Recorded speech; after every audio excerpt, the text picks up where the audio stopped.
Hello বন্ধুরা, আমি সুস্মিতা। নতুন আরও একটা ব্লগ ভিডিওতে সবাইকে স্বাগত জানাই। নতুন আরও একটা দিন তোমাদের সাথে শুরু করলাম। কে কোথা থেকে ভিডিওটা দেখছো এবং কেমন আছো অবশ্যই কিন্তু কমেন্ট করে জানিও। বেশ মাঝখানে 6 দিন পর ভিডিও দিচ্ছি, অনেকটা লং টাইম, মানে মোটামুটি এই 2-3 মাস ভিডিও দেওয়ার পরে এটা একটা অনেকটা গ্যাপ আর কি হয়ে গেছে। ব্যাপারটা হচ্ছে এটা যদিও 1 সপ্তাহ আগেকার ভিডিও, তবে এবার থেকে ভিডিও আবারও আগের মতন কন্টিনিউ রোজই আসবে। মাঝখানে বাড়ি গেছিলাম আর এটা হচ্ছে সেই দিনকার ভিডিও আর কি, মানে দিনটা হচ্ছে বৃহস্পতিবার সকালবেলার ভিডিও এটা। আর বাড়ি গেলে কি হয়, সবার সাথে দেখা হয়, কথা হয় সারাটা দিন। তো বাড়িতে যখন এখানে থাকি, একা একা থাকি, তখন ভিডিও, নিজের হাতের কাজ, বাড়ির কাজকর্ম সমস্ত কিছু নিয়ে থাকি। কিন্তু যখন বাড়ি যাই তখন ওই যে মানুষগুলোকে দেখে ছোটোবেলা থেকে বড় হয়েছি, সেই মানুষগুলোর সাথে যখন দেখা হয়, কথা হয়, তখন ভিডিও বানানোর কথা মাথায় উঠে যায় আর কি। তখন আর ভিডিও বানানোর কথা মাথায়ও থাকে না।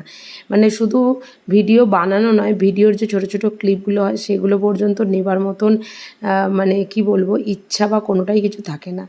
তাই যে কারণে বাড়িতে গেছিলাম তার খুব ছোট সামান্য ছোটো ছোটো ভিডিও, মানে 3 দিনের পার্টটা একবারে নিয়েছি তোমাদের সাথে, সেগুলোও পরে মানে রেগুলার বেসিসে এবার শেয়ার করব।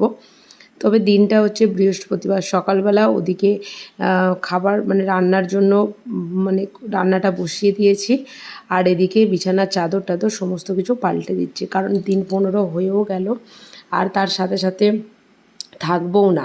আর আজকে সকালবেলা উঠে রান্নার তাড়াহুড়ো বলতে সেরকম কিছুই নেই, কারণ আমি বেরোবো হচ্ছে সেই দুপুর 12টার সময়, আর বড়মশাইও আমাকে তুলে দিতে যাবে, তো তখনই ওকে দুপুরবেলার খাবারটাও দিয়ে দেবো আর আমি আমার খাবারটা নিয়ে চলে যাব। তো সেই কারণের জন্য এদিকে ধীরে সুস্থে বিছানার চাদরটা বদলে দিয়ে সমস্ত কিছু ধুলো ঝেড়ে দিলাম, কারণ এই ধুলোটা যদি একটা দিন রেখে যাই, বাড়িতে আসার পরে যে কী পরিস্থিতি হয়, তখন মনে হয় ভিডিও আর ব্লগিং মাথায় থাক, আগে বাড়ি ঘরদোর পরিষ্কার করতে লেগে পড়ি আর কি। তো যাই হোক, বিছানা চাদর আর বালিশের কভারগুলোকে এদিকে চেঞ্জ করে দিলাম, আর ওদিকে সমস্ত কিছু একটু ধুলো টুলো ঝেড়ে দিলাম। আর আজকে দুপুরবেলা মানে টিফিনের জন্য নিয়ে যাব হচ্ছে বিরিয়ানি, যে কারণের জন্য ওদিকে ভাতটা বসিয়ে দিয়েছি। আর ভাতটা তো হতে একটু সময় লাগে, আর বিরিয়ানি বানানোর রেসিপি তোমাদের সাথে এর আগে বহুবার শেয়ার করেছি, যে কারণের জন্য আর সেই মানে রান্নাবান্নার ভিডিও তোমাদের সাথে আর শেয়ার করছি না আর কি। তো এদিকে বিছানাটা মানে তুলে নিয়ে এদিকে রান্নাঘরটা পরিষ্কার করে নিচ্ছি। আর ওই যে ধারে দেখছো একটু কালো কালো দাগ হয়েছে, আবারও একদিন রান্নাঘর ডিপ ক্লিনে যেদিন ভিডিও বানাবো সেদিনকে এই জায়গাগুলো পরিষ্কার করার ভিডিওটাও তোমাদের সাথে শেয়ার করব আর কি। তো একটা দিন ঘর দুয়ারগুলো না মুছলে তখন মনে হয় যে ঘর দুয়ারটা মানে ঝাঁট দেওয়া হয়নি, মোছা হয়নি, আর যাবার আগে সমস্ত কিছু ক্লিন করে যেতে হয়, আবার এসে ক্লিন করতে হয়। তোমরা যারা আমার ভিডিও কন্টিনিউ দেখো তারা এর আগের ভিডিওগুলোও দেখেছো যে আমি কোথাও যাবার আগে যেমন ওপরে মানে ছাদে যাওয়ার সিঁড়ি, এমনকি নিচে যাওয়ার সিঁড়িটা পর্যন্ত পরিষ্কার করি। তবে এবারে আর নিচে যাওয়া সিঁড়িটা যেহেতু 2 দিন আগে মোছা হয়েছে, এবারে আর সত্যি কথা বলতে সময় পাইনি, কারণ সকালবেলা থেকে ঘুম থেকে উঠে এদিক ওদিক কাজকর্ম, রান্নাঘরের জানালার ঝুল ঝাড়া সমস্ত কিছু করতে গিয়ে না আর এগুলো হয়ে ওঠেনি আর কি। তো যাই হোক, এদিকে রান্নাঘরের বাইরেটা এদিকে পরিষ্কার করে নিচ্ছি। তবে ফুল ঝাড়ুর থেকে মানে ঝুল ঝাড়া যে জিনিসটা থাকে সেটার থেকে এটা দিয়ে কিন্তু খুব ভালোভাবে কিন্তু যত জালি থাকে সমস্ত কিন্তু খুব ভালোভাবে আর কি পরিষ্কার হয়ে যায় আর কি। আর বাড়িতে এসে সেই নোংরা ধুলো সমস্ত কিছু থেকেই যাবে। তো এদিকে আজকে প্রচুর জামা কাপড়গুলো কেচেও নিয়েছিলাম যাতে যাবার আগে তুলে দিয়ে যেতে পারি। আর এদিকে বেশ কিছুটা শুকাতে দিয়ে দিচ্ছি, আর বাকিটা দেবো হচ্ছে ছাদে।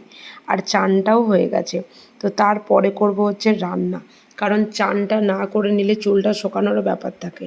আর এই ওয়েদার চেঞ্জের মানে বৃষ্টি, একটা স্টেট থেকে আর একটা স্টেটে গিয়ে এখানকার ওয়েদার আর ওখানকার ওয়েদারের মধ্যে অনেকটা তফাৎ যেটাকে বলা হয় আর কি।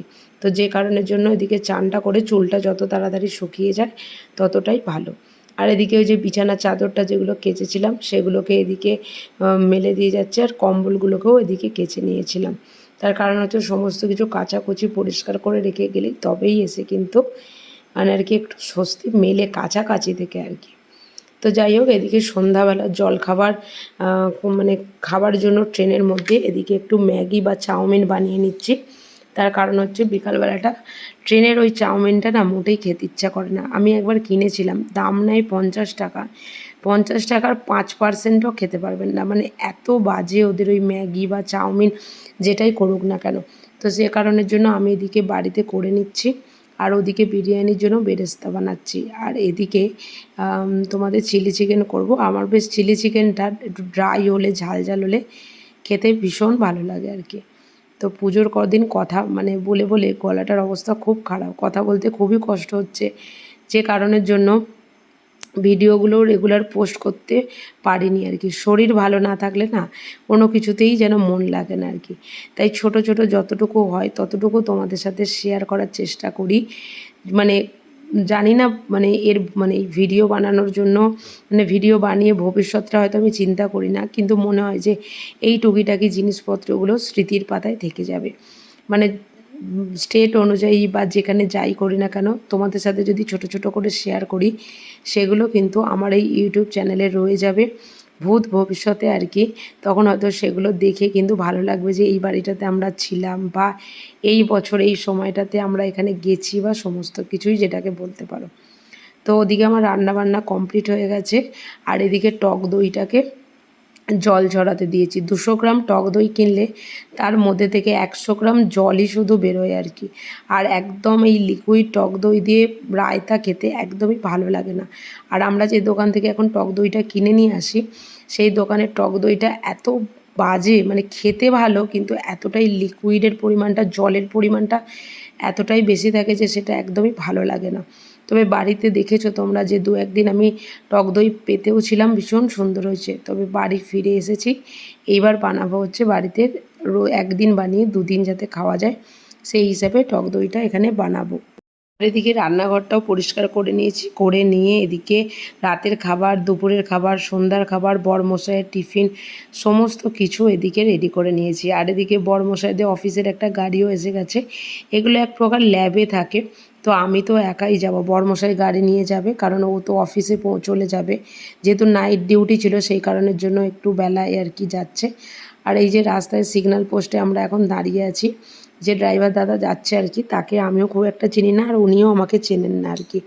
তো মোটামুটি স্টেশন পথে এসে বেশ দেখলাম যে মানে আমাদের এই স্টেশনে কাজ মানে চলছিল আর কি, তবে বেশ সুন্দর দেখতে লাগছে। তো পৌঁছে গেছি স্টেশনে, আর আমার প্রিয় খুব মানুষগুলো যারা খুব ক্লোজ আমার এখানে, তারাও চলে এসেছে 3 জনে মিলে এখানে আমাকে ট্রেনে তুলে দেওয়ার জন্য। বেশ ভালো লাগে যখন কাছের মানুষরা ট্রেনে তুলে দিতে আসে, যখন নিতে আসে, সত্যি কথাই সেই সেই ভালো লাগার মুহূর্তগুলো যে ক্যাপচার করে ধরে রাখতে পারছি, এটাই হয়তো একটা বিশাল ব্যাপার বলতে পারো। তো যাই হোক, ট্রেন চলে এসেছে, ওদেরকেও টাটা বাই বাই করে চলে যাবার সময় আর কি। মনটা খারাপ হয় যে যদি সবাই মিলে একসাথে যেতে পারতাম বা যেতাম। তবু বরমশাই গেলে দুজনে একটু হয়তো টুকিটাকি কথা বলতে বলতে যাই, ও তো যায়নি, যে আমি একাই গেছি, তো যে কারণের জন্য একটু আর কি বোরিং লাগে। তো যাই হোক, ট্রেনে উঠে দেখলাম যে কম্পার্টমেন্টটা মানে ভীষণই সুন্দর, বেশ বেগুনি কালারের সিটগুলো দেখে কিন্তু বেশ ভালো লাগলো, নতুন নতুন কম্পার্টমেন্ট আর কি। তো চলো, দুপুরবেলার লাঞ্চটা করতে করতে আজকের ব্লগটা এখানে শেষ করছি। যদি কিছু ভালো লেগে থাকে একটা লাইক করো, শেয়ার করো, চ্যানেলটি সাবস্ক্রাইব করে পাশে দেখো। দেখা হবে নতুন আরও একটা ব্লগ ভিডিওতে, নতুন আরও একটা দিনের সঙ্গে খুব তাড়াতাড়ি। সুস্থ থাকবেন, ভালো থাকবেন, দেখা হবে খুব তাড়াতাড়ি। টাটা।